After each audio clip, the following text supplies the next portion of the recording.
ભાઈ લાવ તો પાણી.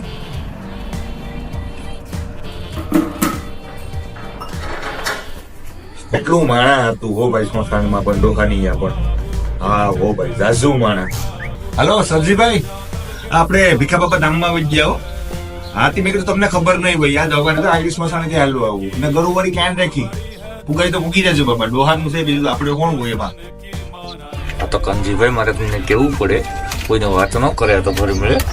બાકી ડોહાને હજી ખોરાક મળ્યો હોત ને તો 2-5 વર્ષ કાઢી જાય. પણ આપણે તો શું હવે ઘરના આગળ તો આપણે શું કરવું. છોકરા નો દેખાણા હો, પણ બે માંથી એક એટલા સરકારી નોકરિયાત છે માણા ટીકડ્યું પણ એના છોકરા નો દેખાણા. ભલા કરી એવા છોકરાઓ દેખાય તો ડોહો એમ તો સારો માણસ હતો ભાઈ. એટલે લીલી હાડી વાળી કોણ હતી અને છોકરાની બાઈ ભારી બાઈ કુટી ને રડી હોય બાઈ માંથી એની જેવી બાઈ ન થાય. એ આ ડોહાની ઈ સેવા કરતી હોય, બાકી આ છોકરામાં તો કઈ કાઢીલા જેવું જ નથી. ડોહો પણ ભારી ભાઈ નોખી હો ભાઈ. પેલાનો ખોરાકી હોય ને ભારી ભાઈ બોલવામાં વાર લાગી હો. 3-4 કલાક વહી ગઈ ભાઈ. પેલાનો ખોરાકી હોય ને ભાઈ ખાવાની. દાડામાં તો છોકરા એ પર છે ભાઈ. 2 છોકરા નોકરી કરે, ત્યાર પછી ડોહા સારું ખવડાવે, ત્યાર પછી દાળ ને રોટલો છે એ ખવડાવી દે ભાઈ. બીજું તો શું કરીએ આપણે તો. એ ડોહી કઈ હવે જીવે નહીં, બધી પતી ગયું. કેમ કે ડોહા વગર ભાઈ એને અમાર આખડી હતી.